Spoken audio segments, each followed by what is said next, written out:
All right, today we're diving into a book that's, well, it's a big one. We're talking about one of the most famous and maybe infamous books of the last few decades, Robert Greene's The 48 Laws of Power. This thing came out back in 1998, and ever since, it's just exploded. It's become this total cult classic. You'll find it on the shelves of CEOs, big-name celebrities, you name it. But on the flip side, it's also been banned in prisons, and people have called it a manual for sociopaths. So what's the deal? How can one book be both so influential and so controversial? Well, that's exactly what we're going to unpack today. Okay, so to really get what these laws are all about, we have to start with the book's fundamental idea. And it's an idea that's built on a feeling that honestly, I think every single one of us knows. See, Robert Greene kicks things off with a pretty stark human truth. He basically says that nobody, and I mean nobody, wants less power. We all want more, whether we admit it or not. It's just baked into us. So this book, it's pretty much his attempt to write down all the unwritten rules of the game, how people actually get power, how they hold on to it, and how they use it against others. And to really hammer this home, he starts the whole book with a quote from Machiavelli. And wow, does it set the tone. The point isn't about being good or evil. This book doesn't really care about that. It's about being a realist, about being pragmatic in a world where, let's face it, a lot of people are not playing fair.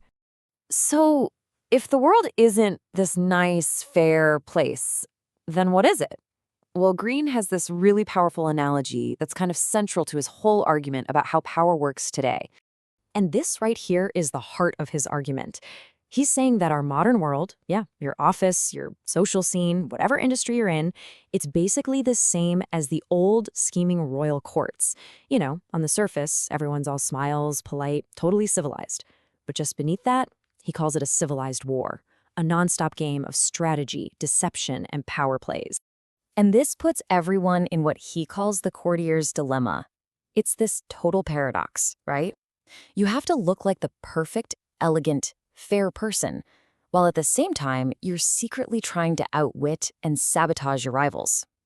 So, to win in this world, it's not about being direct. It's about being indirect, charming, and yeah, a little deceptive. Okay, so if we're all stuck playing this game in the modern court, then what are the rules? What's the playbook? Well, that's where the laws come in.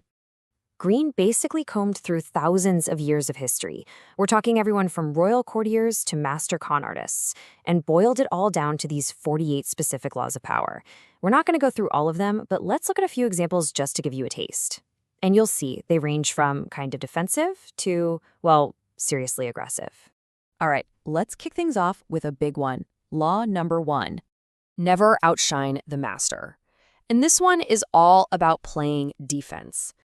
The idea here is simple, but so important. It's not about being the most talented person in the room. It's about making sure the people above you never, ever feel threatened by you. You have to manage their ego. Make your boss look like a genius, and you'll go far. But if your own brilliance makes them feel insecure, whoa, you just painted a giant target on your back. Okay, let's shift gears to something a bit more psychological. Law number 3. Conceal your intentions. And the logic here is just dead simple. How can someone defend against a move they never see coming? It's all about keeping people off balance. You hide what you're really after, maybe throw out a few decoys, or just seem like you're wandering around without a plan. You create this smokescreen. It's basically the art of misdirection, but for the office or, family dinner. All right, now for an example that really shows the ruthless side of this book. This is one of the most controversial laws of them all. Law number 15. Crush your enemy totally. Yeah, not a lot of room for interpretation there, is there? This is where you really see that cold-blooded, pragmatic side of the book. Greene's point, backed by tons of history, is that showing mercy can be a huge mistake. A rival you've only wounded isn't going to be your friend. Nope.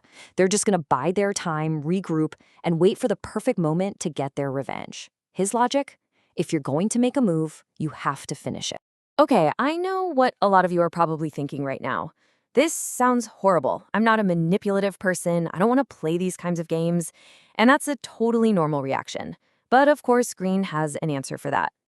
I mean, it sounds great, doesn't it? To just opt out. To be the one person who's honest and direct and doesn't play games. But here's the kicker. Is that even possible? According to Greene, The answer is a hard no. And this is maybe one of the most mind-bending ideas in the whole book. He argues that even when you say you're not playing the game, that is a move in the game. Think about it. When someone makes a big show of their weakness, isn't that a way to get sympathy and lower people's guard? When someone constantly talks about how honest they are, isn't that a strategy to get you to trust them? For Greene, you can't escape the game. You're either a player who knows the rules, or you're a player who doesn't, and you're probably getting played. So where does all this leave us? I mean, is this book just a dark, cynical instruction manual for becoming a master manipulator? Or is there maybe another way to see it? Maybe the most powerful way to look at this book isn't as a guide for what you should do, but as a lens to see what other people are doing. It's less of a prescription and more of a field guide to human nature, a tool for observation, and maybe most importantly, a tool for self-defense. Because if you understand these tactics, you can spot them a mile away when someone's trying to use them on you, and then you can actually protect yourself. And Matt, really is the big question, isn't it? Is the 48 Laws of Power a dangerous weapon, a guide for the ruthless to climb to the top? Or is it an essential shield, a user's manual you absolutely need to navigate a world that's playing these games whether you like it or not? I guess, in the end, the answer really just depends on who's holding the book.